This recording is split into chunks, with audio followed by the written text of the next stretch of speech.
సుమన్ టీవీలో మీ business promotions కోసం ఈ కింది నెంబర్ను సంప్రదించగలరు.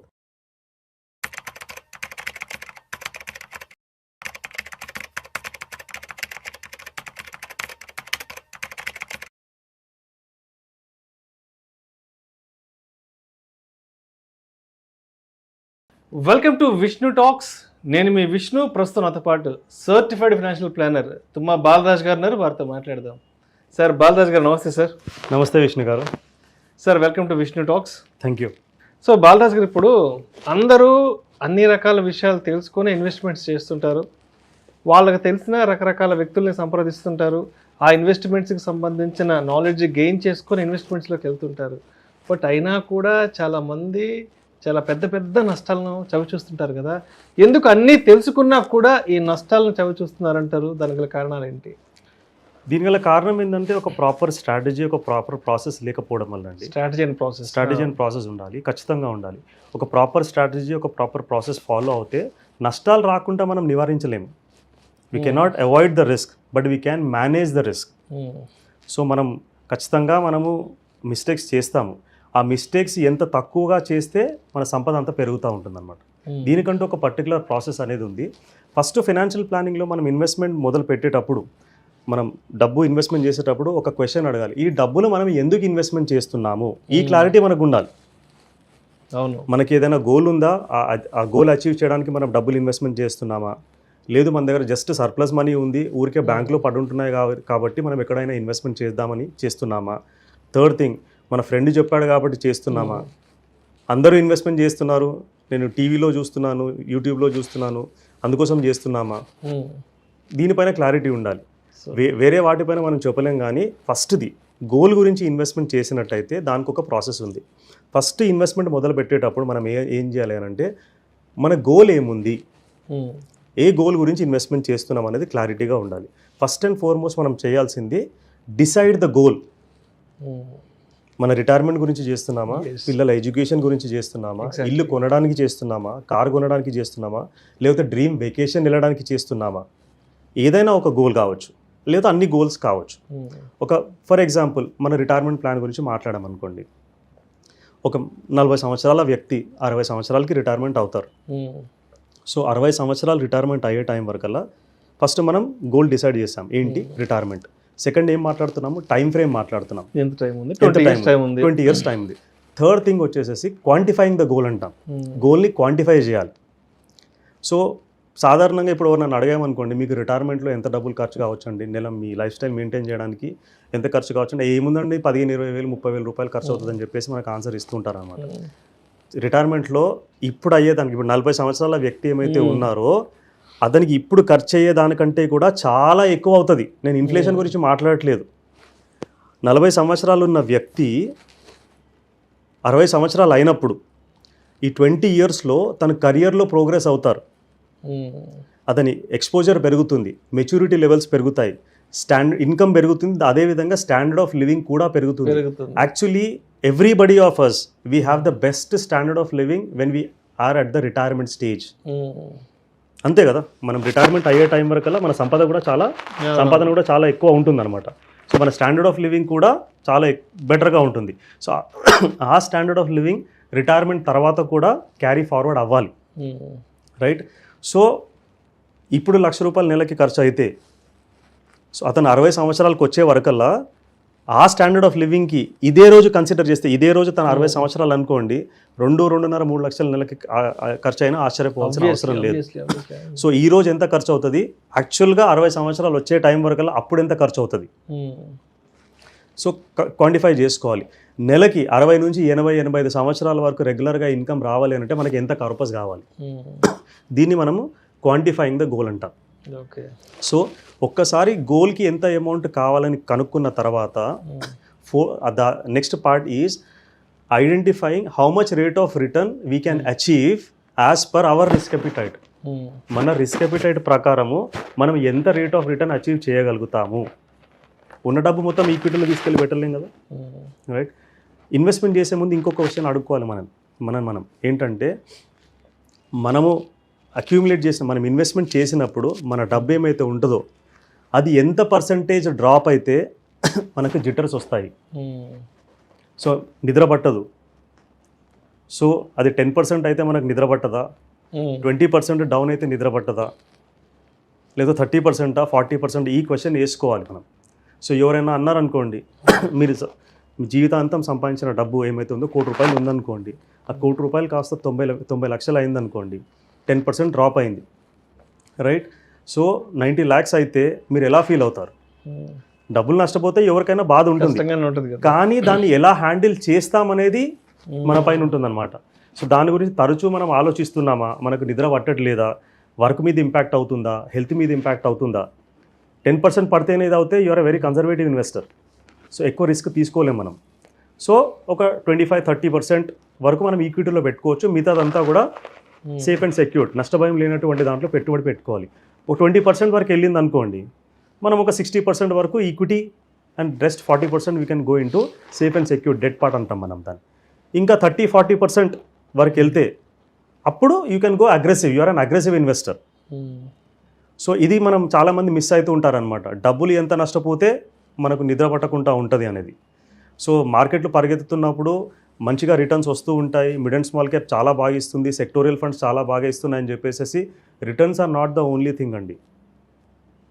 ఇప్పుడు మిమ్మల్ని ఒక క్వశ్చన్ అడిగాను అనుకోండి, మీకు 15-20-25% రిటర్న్ కావాలన్నా, లేకపోతే మీ గోల్ అచీవ్ చేయడానికి ఏమైతే రిటర్న్ అవసరమో అది కావాలన్నా, అంటే మీరు ఏం ఆన్సర్ ఇస్తారు? అంటే నా గోల్ అచీవ్ చేయడానికి అంతే కదా. అదే యాక్చువల్గా నంబర్ వెనక మనం పరిగెత్తకూడదు కదా, పరిగెత్తకూడదు.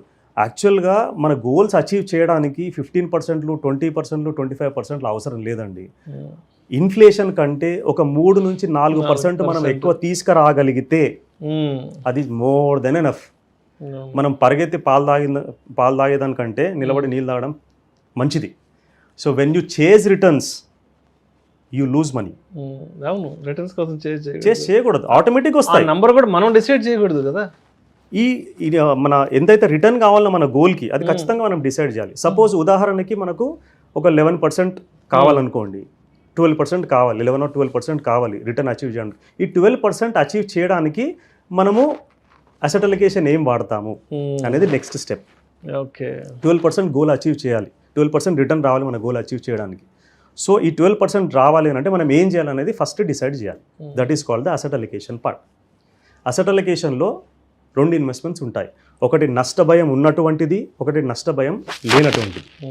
నష్టభయం ఉన్నటువంటి దాంట్లో మనకు రియల్ ఎస్టేట్ వస్తుంది, బంగారం వస్తుంది, మ్యూచువల్ ఫండ్స్ వస్తాయి, స్టాక్స్ వస్తాయి, ఇంకా వేరే వేరే ఇన్వెస్ట్మెంట్స్ కూడా. ఏదైతే ఇన్వెస్ట్మెంట్స్ వాలటైల్ ఉంటాయో ఇవన్నీ కూడా నష్టంతో కూడుకున్నట్టువి, నష్టంతో ఉన్నటువంటిది, నష్టభయం ఉన్నటువంటిది. సో ఫస్ట్ అండ్ ఫార్మోస్ట్ ఇందులో ఎంత మనం పెట్టుకోవాలి అది డిసైడ్ చేసుకోవాలి. సెకండ్ వచ్చేసి safe and secured investment. Safe and secured ఇన్వెస్ట్మెంట్స్లో మీకు ఫిక్స్డ్ డిపాజిట్స్ కావచ్చు, పోస్ట్ ఆఫీస్ సేవింగ్స్ కావచ్చు, డెట్ మ్యూచువల్ ఫండ్స్ కావచ్చు, ఇవన్నీ కూడా మనకు నష్టభయం లేనటువంటి దాంట్లో వస్తాయి. సో ఉదాహరణకి మనకు ఒక 11% రిటర్న్ అచీవ్ చేయాలనుకోండి, 11% రిటర్న్ అచీవ్ చేయాలి. ఇప్పుడు గోల్డ్, రియల్ ఎస్టేట్ ఇవన్నీ కూడా పెద్ద అమౌంట్స్లో కావాలి, మనం రెగ్యులర్గా ఎవ్రీ మంత్ చేయలేం. గోల్డ్లో చేయొచ్చు అనుకోండి. ఈజీ అండర్స్టాండింగ్ గురించి మ్యూచువల్ ఫండ్స్లోనే చేస్తున్నారు అనుకోండి, రైట్? సో మనం పెట్టే ప్రతి 100 రూపాయల్లో 50% అసెట్ అలొకేషన్ అనుకోండి, 50% అసెట్ అలొకేషన్. సో 50 రూపాయలు, 100 రూపాయల్లో 50 రూపాయలు మనం ఈక్విటీలో పెడతాము, 50 రూపాయలు సేఫ్ అండ్ సెక్యూర్ దాంట్లో పెడతాము. ఈక్విటీ మనకు 14% రిటర్న్ ఇచ్చింది అనుకోండి, your 50 rupees will become 57 rupees. Safe and secured investment మనకు 8% రిటర్న్ ఇచ్చింది అనుకోండి, 7-7.5% వరకు వస్తుంది. ఈజీ క్యాలిక్యులేషన్ గురించి 8% చెప్తున్నాను. 50 రూపీస్ 8% ఇచ్చింది అనుకోండి, యువర్ 50 విల్ బికమ్ 54. ఈ రెండింటిని క్లబ్ చేయండి, 57 + 54 111 రూపీస్. మనం 100 పెట్టుబడి పెట్టాము, 111 రూపాయలు జమ అయింది, అంటే మనకు 11 రూపాయలు వచ్చాయి, అంటే 11% రిటర్న్ వచ్చింది. This is the most crucial part. Okay, so మనకి ఎంత రిటర్న్ కావాలనే దాన్ని బట్టి మన అసెట్ అలొకేషన్ డిసైడ్ అవుతుంది అనమాట. సో మనం మొత్తం 100% ఈక్విటీలో పెట్టకూడదు, మొత్తం డెట్లో పెట్టకూడదు, ఈ రెండు కూడా కలిసి ఉండాలి. ఒకవేళ అగ్రెసివ్ ఇన్వెస్టర్ అంటే ఇంకా కొంచెం అగ్రెసివ్గా పెడతాడు. So first and foremost asset allocation. So ఈ నష్టభయం ఉన్నటువంటి దాంట్లో ఎంత, నష్టభయం లేనటువంటి దాంట్లో ఎంత అనేది డిసైడ్ చేసేది డైవర్సిఫికేషన్. సో రిస్కీ ఇన్వెస్ట్మెంట్స్ ఉన్నాయి. ఇప్పుడు రియల్ ఎస్టేట్ గురించి మాట్లాడుకుంటే don't put all your eggs in one basket అంటాం, రైట్? సో ఆ ఎగ్జాన్ని ఒకే బాస్కెట్లో పెట్టామనుకోండి, ఏదైనా కారణం నుంచి అయితే కింద పడితే చాలా ఎగ్స్ డ్యామేజ్ అయ్యే ఛాన్స్ ఉంటుంది. అదే మల్టిపుల్ బాస్కెట్స్లో పెట్టామనుకోండి, ఒకటి పడ్డా కానీ మిగతా సేఫ్గా ఉంటాయి. సో ఈ డైవర్సిఫికేషన్లో రియల్ ఎస్టేట్లో చేసే వాళ్ళే ఉన్నారనుకోండి, ఆ రియల్ ఎస్టేట్లో మీకు కమర్షియల్ రియల్ ఎస్టేట్ ఉంటుంది, రెసిడెన్షియల్ రియల్ ఎస్టేట్ ఉంటుంది, ప్లాట్స్ ఉంటాయి, మరి అగ్రికల్చర్ ల్యాండ్ ఉంటుంది. ఇవన్నిట్లో కూడా డిఫరెంట్గా డైవర్సిఫై చేసుకొని పెట్టుకోవడం. స్టాక్స్లో పెట్టాలనుకుంటే లార్జ్ స్టాక్స్లో మిడ్ స్మాల్ అనేది పెట్టుకోవచ్చు. మ్యూచువల్ ఫండ్స్లో కూడా మనకు డిఫరెంట్ మ్యూచువల్ ఫండ్స్ ఉంటాయి. లార్జ్ క్యాప్ మ్యూచువల్ ఫండ్స్ ఉంటాయి, మిడ్ క్యాప్ ఉంటాయి, స్మాల్ క్యాప్ ఉంటాయి, సెక్టోరియల్ ఉంటాయి, థిమాటిక్ ఉంటాయి, వాల్యూ బేస్డ్ ఉంటుంది, గ్రోత్ బేస్డ్ ఉంటుంది. ఇవన్నీ కూడా డిఫరెంట్ డైవర్సిఫికేషన్. సో ఇవన్నీ కూడా మనకి ఏది అవసరమో అది సెలెక్ట్ చేసుకొని ఇందులో మనం డైవర్సిఫై చేసుకోవాలి. సో అదేవిధంగా సేఫ్ అండ్ సెక్యూర్డ్ ఇన్వెస్ట్మెంట్స్లో మనం ఎఫ్డీలో ఎంత పెడతాము, పోస్ట్ ఆఫీస్లో ఎంత పెడతాము, అండ్ డెట్ మ్యూచువల్ ఫండ్స్లో ఎంత పెడతాం అనేది డిసైడ్ చేసుకోవాలి. First is the asset allocation, second thing is the diversification, third ముఖ్యంగా మనం మాట్లాడుకోవాల్సింది రీబ్యాలెన్సింగ్ ఆఫ్ ద పోర్ట్ఫోలియో. చాలా మంది డబ్బులు ఎందుకు నష్టపోతారంటే they don't rebalance the portfolio, right? It is said always buy low sell high. తక్కువగా ఉన్నప్పుడు కొనాలి, ఎక్కువగా ఉన్నప్పుడు అమ్మాలి. మీరు చెప్పడానికి బాగానే చెప్తున్నారండి, అంత ఈజీనా? నాకైతే మార్కెట్ ఎప్పుడు లోగా ఉంది ఎప్పుడు హైగా ఉందని అయితే నాకు తెలియదు. ఎవరైనా మీకు చెప్తారనుకోండి 3 నెలల్లో మార్కెట్ పైనకి వెళ్తుంది, 6 నెలల్లో పైనకి వెళ్తుంది, లేదా మార్కెట్ పడుతుంది, they are simply bluffing. Nobody has a clue, everybody has a view only, no clue. So ఎవరికి ఖచ్చితంగా తెలియదు మార్కెట్ ఏ డైరెక్షన్లో వెళ్తుంది అనేది. షార్ట్ టర్మ్లో, వెరీ షార్ట్ టర్మ్లో ఏ డైరెక్షన్లో వెళ్తుంది చెప్పడం కష్టం, కానీ మీరు 5 సంవత్సరాల తర్వాత మార్కెట్ ఎట్లా ఉంటుందో ఖచ్చితంగా పైనకే ఉంటుంది, రైట్? మన గోల్ లాంగ్ టర్మ్ అయినప్పుడు మనము కంగారు పడాల్సిన అవసరం లేదు. సో ఇది చెప్పడము ఈజీ, కానీ ఆచరించడం కొంచెం కష్టమైన విషయం. కానీ ఇది ఆచరించడానికి కూడా మనకు ఒక పద్ధతి ఉంది, దాన్నే రీబ్యాలెన్సింగ్ ఆఫ్ ద పోర్ట్ఫోలియో అంటాం. ఉదాహరణకి మీరు 10 లక్షల రూపాయలు పెట్టుబడి పెట్టారు, మీ అసెట్ అలికేషన్ 50-50, అంటే 50 ఈక్విటీలో ఉంది, 50 డెట్లో ఉంది. సో ఇంటర్చేంజ్గా మాట్లాడుతున్నాను, నష్టభయం ఉన్నటువంటిది ఏమవుతుందో ఈక్విటీ మాట్లాడుకుందాం. సో ఈక్విటీలో 5 lakhs ఇన్వెస్ట్మెంట్ చేస్తారు, డెట్లో 5 lakhs ఇన్వెస్ట్మెంట్ చేస్తారు. ఈక్విటీ ఆ ఇయర్లో మీకు 30% ఇచ్చింది అనుకోండి. లాస్ట్ ఇయర్ మనకు 30% రిటర్న్ ఇచ్చింది, సెప్టెంబర్ వరకు మనకు ఆల్మోస్ట్ 25-30% రిటర్న్ వచ్చింది. సో మీ 10 లక్షలు కాస్త ఎంత అవుతుంది? 10 లక్షల్లో 5 లక్షలు ఈక్విటీ పెట్టారు, మీ 5 lakhs ఎంత అవుతాయి? 6.5 lakhs అవుతాయి. 30% రిటర్న్ వచ్చింది. మిగతా 5 లక్షలు మీరు డెట్లో పెట్టారు, 10% ఇచ్చింది అనుకోండి. క్యాల్కులేషన్ ఈజీ అవుతుంది కాబట్టి నేను 10% అని చెప్తున్నా, డెట్ 10% ఇవ్వదు. సో మీ 5 లక్షలు కాస్త 5.5 లక్షలు అవుతాయి. సో ఈక్విటీలో ఎంత ఉంది? 6.5 లక్షలు ఉంది. డెట్లో ఎంత ఉంది? 5.5 లక్షలు ఉంది. రెండు క్లబ్ చేయండి, 12 లక్షలు అవుతుంది, రైట్? సో మన అసెట్ అలికేషన్ ఎంత అండి? 50-50 కదా. సో ఈ 12 లక్షల్లో ఈక్విటీలో ఎంత ఉండాలి? 6 లక్షలు ఉండాలి యాక్చువల్లీ, కానీ ఈక్విటీలో 6.5 ఉంది. డెట్లో ఎంత ఉంది? డెట్లో 6 ఉండాలి, కానీ 5.5. అంటే ఏం చేయాలి? 50,000 రూపాయలు మనం ఈక్విటీ నుంచి తీసి డెట్కి ట్రాన్స్ఫర్ చేసుకోవాలి. ఓకే, మరి దీన్ని మనం ప్రాఫిట్ బుకింగ్ అనకపోతే ఇంకేమంటాం? So you are selling high. Market పెరిగింది కాబట్టి మీ అసెట్ అలికేషన్లో తేడా వచ్చేసేసింది. సో అందుకోసమే దాన్ని రీబ్యాలెన్సింగ్ చేస్తున్నాం. సో ఈక్విటీలో 6.5 లక్షలు ఉంది కాబట్టి 50,000 అక్కడ నుంచి తీసి మీరు డెట్కి ట్రాన్స్ఫర్ చేస్తున్నారు. ఇప్పుడు ఈక్విటీలో 6 లక్షలు ఉంది, డెట్లో కూడా 6 లక్షలు ఉంది, రైట్? సో ఇప్పుడు సెకండ్ సిచ్యువేషన్, మార్కెట్లు పడ్డప్పుడు ఏం చేయాలి? బైలో కదా. సో 10 లక్షలు పెట్టుబడి పెట్టాము, 5 లక్షలు ఈక్విటీలో ఉంది, 5 లక్షలు డెట్లో ఉంది. మార్కెట్ ఒక 10% పడ్డది అనుకోండి, మన 5 లక్షలు కాస్త 4.5 లక్షలు అవుతాయి. డెట్లో 5 లక్షలు పెట్టాము, డెట్ 10% ఇచ్చింది, 5 lakhs కాస్త 5.5 lakhs అవుతాయి. సో రెండింటిని క్లబ్ చేయండి, ఇప్పుడు 4.5 లక్షలు ఈక్విటీలో ఉంది, 5.5 లక్షలు డెట్లో ఉంది. రెండింటిని మళ్ళీ యాడ్ చేయండి, 10 లక్షలు అవుతాయి. సో కానీ ఈక్విటీలో ఎంత ఉండాలి? 5 లక్షలు ఉండాలి. డెట్లో ఎంత ఉండాలి? 5 లక్షలు ఉండాలి. సో ఇప్పుడు ఏం చేస్తున్నాము? 4.5 లక్షలు ఈక్విటీలో ఉంది, 5.5 లక్షలు డెట్లో ఉంది. 50,000 రూపాయలు డెట్ నుంచి తీసి ఈక్విటీకి ట్రాన్స్ఫర్ చేస్తున్నాం. So what you are doing? You are buying low. So ఈ అసెట్ అలికేషన్ను ప్రాపర్గా డైవర్సిఫై చేస్తూ మనం రెగ్యులర్గా అట్లీస్ట్ సంవత్సరానికి ఒకసారి మనం రీబ్యాలెన్సింగ్ చేసుకుంటే మార్కెట్లు ఎట్లా ఉన్నా కానీ మన రిస్క్ అనేది తగ్గించడానికి చాలా వరకు వీలవుతుంది. ఇది ఫాలో కాకపోతే చాలా ప్రాబ్లం. సో మార్కెట్లు పైనకి వెళ్తున్నాయి కదా అని చెప్పేసి మొత్తం ఈక్విటీలో ఇన్వెస్ట్మెంట్ చేసుకుంటూ ఈక్విటీ 80, 90, 95 ఆల్మోస్ట్ 100% అయిపోతుంది. మార్కెట్ పడ్డప్పుడు ఇప్పుడు 25-30% ఇప్పుడు మిడ్ అండ్ స్మాల్ క్యాప్లో చాలామంది ఇన్వెస్ట్మెంట్ చేశారు heavily on into sectorial funds. అవి కొన్ని స్కీమ్స్ 25-30%, 35% కూడా పడ్డాయి. మన 100 కాస్త 60-65కి వచ్చేసింది, రైట్? ఇదే రీబ్యాలెన్సింగ్ ఆఫ్ ద పోర్ట్ఫోలియో చేసుకుంటే కనుక అసెట్ అలొకేషన్ డిసైడ్ చేసుకోవాలి. 50-50యా, 60-40యా, 70-30యా. అది చేసుకున్నప్పుడు ఏమైపోతుందంటే మార్కెట్లు పడ్డప్పుడు మనం ఇన్వెస్ట్మెంట్ చేసుకోవడానికి వీలవుతుంది, మార్కెట్లు పెరిగినప్పుడు ప్రాఫిట్ బుకింగ్ చేసుకోవడానికి కూడా వీలవుతుంది. అందుకోసమే డెట్ ఈక్విటీ రెండు కూడా చాలా చాలా important portfolio. So first asset allocation, second diversification, third వచ్చేసి rebalancing of the portfolio, fourth వచ్చేసి సిస్టమాటిక్ ఎగ్జిట్. అన్నిటికంటే ముఖ్యమైనది. సో చాలామంది డబ్బులు ఎందుకు నష్టపోతారు అని అంటే they don't plan the exit. అందరికీ ఎంట్రీ అవ్వడం ఒకటి మాత్రమే తెలుసు, పద్మవ్యూహం లాగా ఎంట్రీ అవుతారు, కానీ ఎగ్జిట్ ఎప్పుడు అవ్వాలనేది చాలా మందికి తెలియదు. సో ఉదాహరణకి 2020లో మనకు కోవిడ్ వచ్చింది, దాదాపు 40% మార్కెట్లు పడ్డాయి.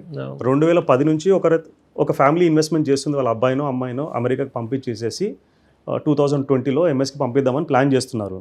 సో 2010 నుంచి రెగ్యులర్గా ఇన్వెస్ట్మెంట్ చేస్తూ వచ్చారు.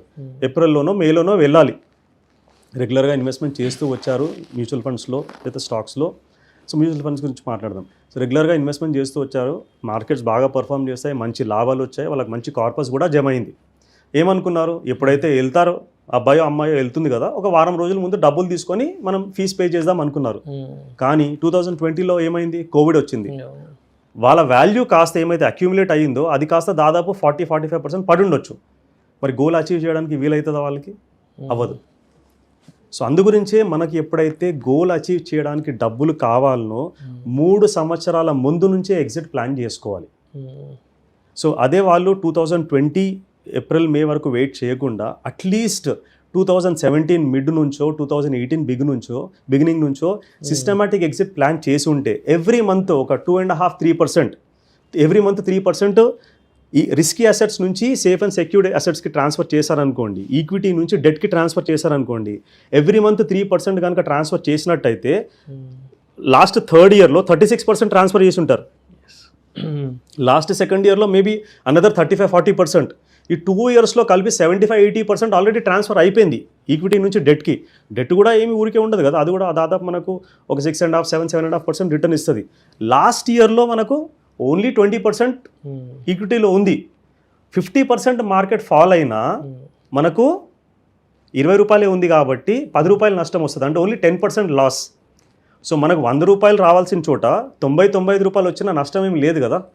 100 రూపాయలు రావాల్సిన చోట మనకు 45-50-55 రూపాయలు వస్తే చాలా చాలా ప్రాబ్లం. అందుకోసమే systematic exit is very very very important in investment. చాలామంది సిస్టమాటిక్ ఎగ్జిట్ ప్లాన్ చేయరు కాబట్టి చాలా చాలా నష్టాలు చవి చూస్తారనమాట.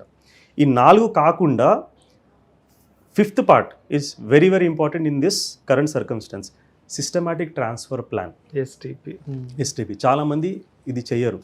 ఎస్టీపీ పాజిటివ్ ఉంది, దానికి నెగిటివ్ కూడా ఉంది, కాకపోతే పాజిటివే ఎక్కువ. సో ఇన్వెస్టర్ సైకి ఎలా ఉంటుందంటే, మనం ఒక 100 రూపాయలు సంపాదిస్తే మనకి ఏమైతే ఆనందం కలుగుతుందో దానికంటే ఎక్కువ బాధ 10 రూపాయలు నష్టపోతే ఉంటుంది. Correct. So first and foremost మనం పెట్టుబడి పెట్టేటప్పుడు మన ఇన్వెస్ట్మెంట్ ఏమైతే ఉందో అది తగ్గకుండా చూసుకోవాలి సాధ్యమైనంత వరకు. Returns are secondary, return of capital is important then return on capital. మనకు వచ్చే రిటర్న్స్ ఆన్ ఇన్వెస్ట్మెంట్ 1-2% తగ్గినా పెద్దగా నష్టం లేదు. ఫస్ట్ మనం పెట్టే పెట్టుబడి నష్టం రాకుండా చూసుకోవాలి, లేదంటే తక్కువ నష్టం వచ్చేటట్టు చూసుకోవాలి. దీనికి ఏం చేయాలి? సో ఫస్ట్ అండ్ ఫార్మోస్ట్ మార్కెట్ని టైం చేయకూడదు. It's not timing the market, it is time in the market which will determine the wealth. So first and foremost మనం సపోజ్ ఒక 5 లక్షలు 10 లక్షలు పెట్టుబడి పెట్టాలనుకోండి, మనం ఒక 5 స్కీమ్లో 6 స్కీమ్లో సెలెక్ట్ చేసుకుని 5 స్కీమ్లు అనుకోండి. సో ఎవ్రీ స్కీమ్లో మనం లక్ష రూపాయలు పెడదాం అనుకున్నాం. ఈ ఫస్ట్ ఇన్వెస్ట్మెంట్ ఏమైతే ఉంటుందో అది లిక్విడ్ ఫండ్లో పెట్టుకోవాలి, లేకపోతే డెట్ ఫండ్లో పెట్టుకోవాలి. 1,00,000 రూపాయలు మనం ఇన్వెస్ట్మెంట్ చేసాము, డైరెక్ట్గా ఇన్వెస్ట్మెంట్ చేసి ఉంటే లాస్ట్ మంత్ 1,00,000 రూపాయలు ఇన్వెస్ట్మెంట్ చేసాము ఈక్విటీ మ్యూచువల్ ఫండ్లో, మార్కెట్ 10% పడ్డది. ఈ 1,00,000 రూపాయలు కాస్త ఎంత అవుతుంది? 90,000 రూపాయలు అవుతుంది, రైట్? సో ఇదే డైరెక్ట్గా చేయకుండా మనం సిస్టమాటిక్ ట్రాన్స్ఫర్ ప్లాన్ ద్వారా చేసి ఉంటే 1,00,000 రూపాయలు ఫస్ట్ లిక్విడ్ ఫండ్లో పెట్టుకొని ప్రతి వారము మనం డైలీ ట్రాన్స్ఫర్ చేసుకోవచ్చు, వీక్లీ ట్రాన్స్ఫర్ చేసుకోవచ్చు, మంత్లీ ట్రాన్స్ఫర్ కూడా చేసుకోవచ్చు. ఈజీ ఎక్స్ప్లెనేషన్కి వీక్లీ ట్రాన్స్ఫర్ అనుకోండి. ప్రతి వారము మనము 2,000 రూపాయల చొప్పున లిక్విడ్ ఫండ్ నుంచి ఈక్విటీ ఫండ్కి ట్రాన్స్ఫర్ చేస్తున్నాం. ఓకే 5 వారాలు జరిగిపోయింది.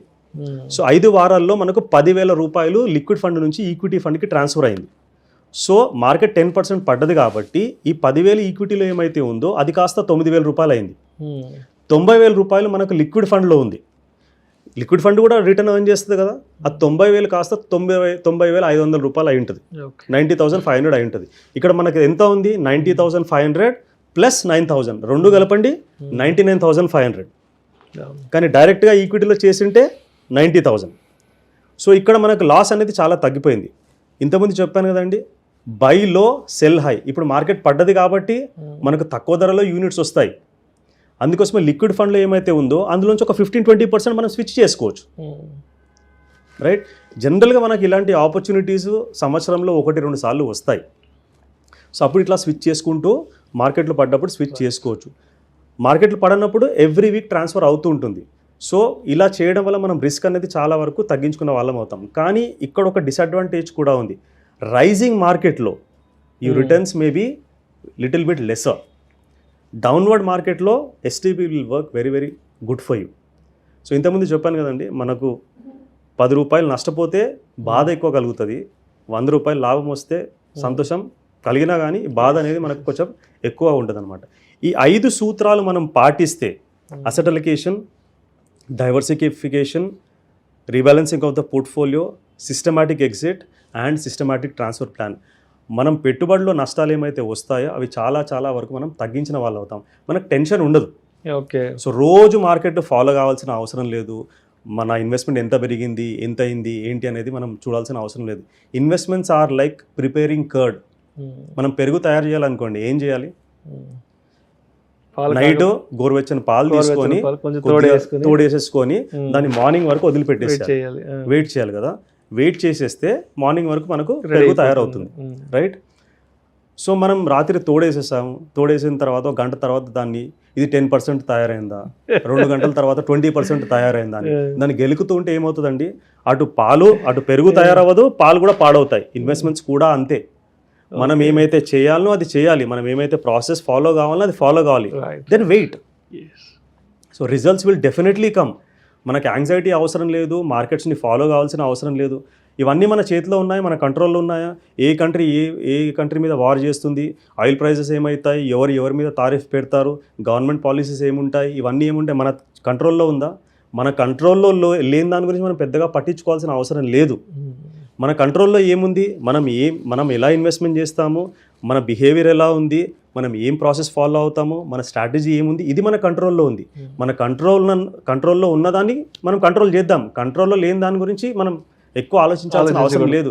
యాక్చువల్గా నేను ఒకటి అబ్జర్వ్ చేసింది ఏంటంటే, ఇప్పుడు చాలామంది ఈ స్టాక్ మార్కెట్ న్యూస్కి అడిక్ట్ అయిపోతున్నారు. రోజు స్టాక్ మార్కెట్ని ఫాలో కావడము, చూడడము, ఆ న్యూస్ ఈ న్యూస్, ఇదంతా యాక్చువల్గా అవసరం లేదండి. మీరు న్యూస్ చూడాలనుకుంటే మ్యూట్లో పెట్టి చూసుకోండి, అది ఎంటర్టైన్మెంట్ లాగా ఉంటుంది. ఎప్పుడైతే మీరు సౌండ్ పెట్టి చూస్తారో, బ్లడ్ బాత్ అని, ఆ బాత్ అని, టొమాటో బాత్ అని, బ్లడ్ డేడికని వస్తుందండి స్టాక్ మార్కెట్లో, నాకు అర్థం కాదు. So you really don't have to follow. మీకు ప్రాపర్ టైం ఫ్రేమ్ ఉండి ఇన్వెస్ట్మెంట్ చేసుకుంటే నష్టాలు తగ్గుతాయి, మంచి లాభాలు వచ్చే అవకాశాలు ఉన్నాయి. సింపుల్ లాజిక్ చెప్తానండి, మన India as a country is going to grow at 6.5-7% GDP, real GDP అంటాం దాన్ని. దానికి ఇన్ఫ్లేషన్ యాడ్ చేసుకుంటే ఇన్ఫ్లేషన్ 4-5% ఉంటుంది. Nominal GDP, real GDP plus inflation is nothing but nominal GDP. Nominal GDP మనది జనరల్గా ఒక 6.5-7% మనం గ్రో అయినా కానీ దాదాపు 11% నుంచి 11.5% వరకు నామినల్ జీడిపి గ్రోత్ రేట్ ఉంటుంది. సో మన దేశమే 11-11.5% గ్రో అయినప్పుడు మన పెట్టుబడులు గ్రో అవ్వవా? ఖచ్చితంగా గ్రో అవుతాయి. సో ఇంత యాంగ్జైటీ మనకు అవసరం లేదు. Keep simple things simple. It is very difficult to keep simple things simple and very easy to complicate things. ఇన్వెస్ట్మెంట్స్ని మనం కాంప్లికేట్ చేస్తూ ఉన్నాం, ఇంత కాంప్లికేషన్ అవసరం లేదు. ప్రాపర్గా ఫాలో అప్ చేసుకొని మనం ఇన్వెస్ట్మెంట్ చేసుకుంటే మంచి లాభాలు వస్తాయి, మంచి రిజల్ట్స్ వస్తాయి. Thank you sir, thank you so much Balaraju గారు. Thank you. ఇన్వెస్ట్మెంట్స్ పెట్టే ముందు తప్పనిసరిగా ఎటువంటి విషయాల పట్ల మనకు తప్పనిసరిగా అవగాహన ఉండాలి. అండ్ అవగాహన లేకపోవడం వల్ల మనం ఏ విషయాల్లో ఫెయిల్యూర్ అవుతారో చాలా చక్కగా తెలియజేశారు. Thank you so much sir. Thank you.